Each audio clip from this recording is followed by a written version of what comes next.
After a year of war, how has Gaza survived?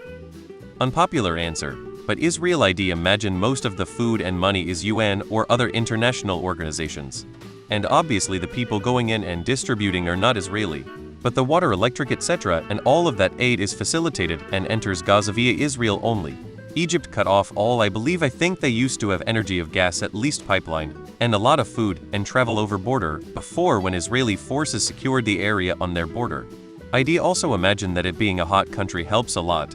If it was Ukraine, for example, people would freeze at night in tents, etc., especially as we approach weekend. And also, as long as enough water, the human body can sadly survive a remarkable time with little food. But obviously health issues from that, especially for kids in their future. A bunch of money from UN. The UN provides humanitarian aid. Believe it or not, Israel provide a good bunch of medical and food through Kaget. Also pre-war water and electricity also came from Israel. Probably the only country in the world where they provide means to live for an enemy state. The right question to ask is, your premise is correct. It takes enormous resources to keep 2 million people alive. So how is it that they are alive? And there are videos of the markers flourishing. If the narrative is that Israel is starving them out, fact of the matter is that they are still alive. So either the narrative is wrong or something else is.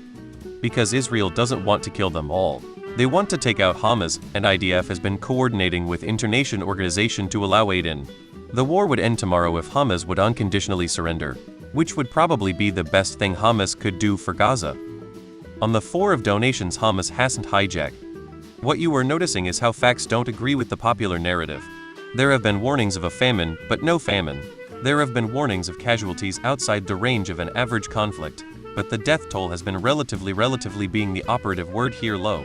Hospitals, schools, are only protected when they are not being used to store weapons and troops. The Geneva Convention is very clear that voids any and all legal protection those places could expect. It's war, and war is horrible.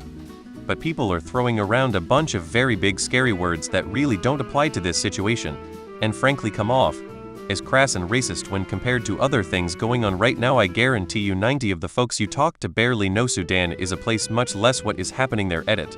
Always someone reported this as racist. What's it like to be that fragile? Organizations like World Central Kitchen continue to give aid despite having 7 of their volunteers, including an ex-Royal Marine, killed by the IDF. Without selfless organizations like this, I reckon the situation would be a lot more dire. Israel provides something like 3,000 calories per person worth of aid per day. It hasn't. Have you seen pictures? Much of it is completely destroyed, and I don't expect the IDF will stop until it is in its entirety. Because 1, it hasn't been an all-out war, but series of targeted strikes with designated and announced safe zones, and 2, because lots of aid is getting in. Israel is facilitating food aid exceeding the recommended daily calorie intake, and similarly facilitating water and other supplies. It's hard to distribute them, since the only authority in Gaza was Hamas, and they want their people to be in a humanitarian crisis and are stealing or spoiling any of the supplies they can, rather than handing them out to people who need them. But plenty of aid is getting in, and being distributed as well as is possible under the circumstances. Israel is committing genocide. People are taking notice. How many innocent children have to be murdered by Israel before the justification they are all Hamas fails to fool people? Gaza is the biggest open prison in the world. Their homes are forcibly taken away and given to the Jews. As far as I am concerned, Israel, the government, not the people, is evil. Oct 7 happened because the victims are tired of being victims, so they are fighting back. How many of us would sit quietly by allowing soldiers to murder our children? I believe many of us would take vengeance when someone take our children away. There's a famine going on and polio is spreading, so it kind of isn't, really. Man, it's crazy to think about how they are still hanging on after all that. It's like, the people there must have some serious strength to survive in those conditions. I've heard some aid comes through, but not enough to make sense of it all, you know? It's wild how they are getting by with everything destroyed and barely anything allowed in. Makes you wonder how much goes on that we don't even hear about. The human spirit is something else. The number of people being born is actually superior to the number of people being killed. Go see the numbers.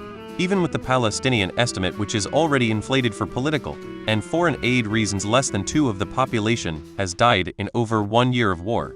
It is very choking to see the news, but the actual death toll is low compared to other urban warfare situations. Let me try this again.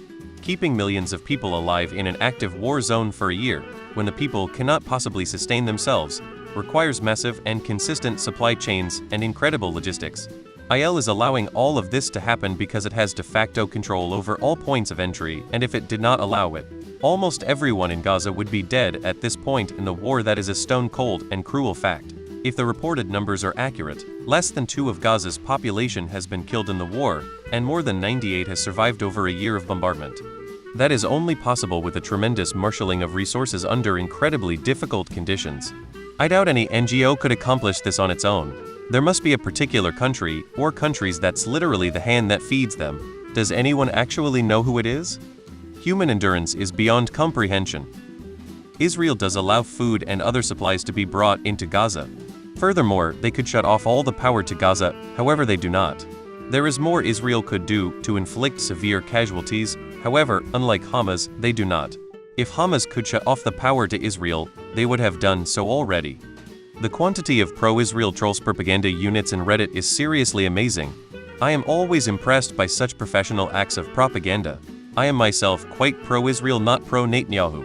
But this is next level stuff.